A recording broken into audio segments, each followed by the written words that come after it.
গাজায় চলমান অবরোধের তীব্র প্রতিবাদ জানালো নেদারল্যান্ডসের একদল বিক্ষোভকারী। তারা রটারডাম সেন্ট্রাল স্টেশনে জড়ো হয়ে দাবি জানায় যুদ্ধাপরাধের জন্য ইসরায়েলের বিচার হতে হবে, আর তা হতে হবে নেদারল্যান্ডসের হেগে আন্তর্জাতিক আদালতে।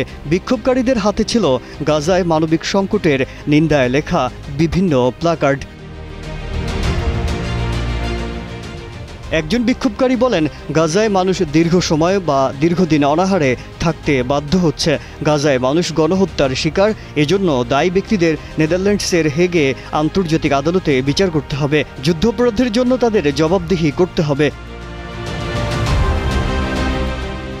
অন্য একজন যোগ করেন, প্রায় 2 বছর ধরে চলছে গাজায় অবর্ণনীয় নির্যাতন। আমরা প্রতিদিন মানুষকে ক্ষুধায় মরতে দেখেছি, অথচ ইউরোপীয় সরকারগুলো কিছুই করছে না। বসুন্ধরা টিস্যু, অশুদ্ধতার বিরুদ্ধে এক বিন্দুও ছাড় নয়।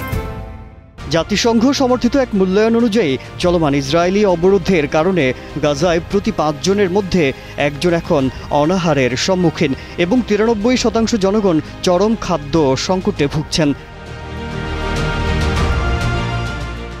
ইসরায়েল গাজায় দুর্ভিক্ষ সৃষ্টি করার অভিযোগ অস্বীকার করেছে। তারা উল্টো হামাসের বিরুদ্ধে সরবরাহ লুটপাটের অভিযোগ তোলে। বৃহস্পতিবার কাতারের শান্তি আলোচনা থেকে ইসরায়েলি ও মার্কিন প্রতিনিধি দল সরে এসেছে।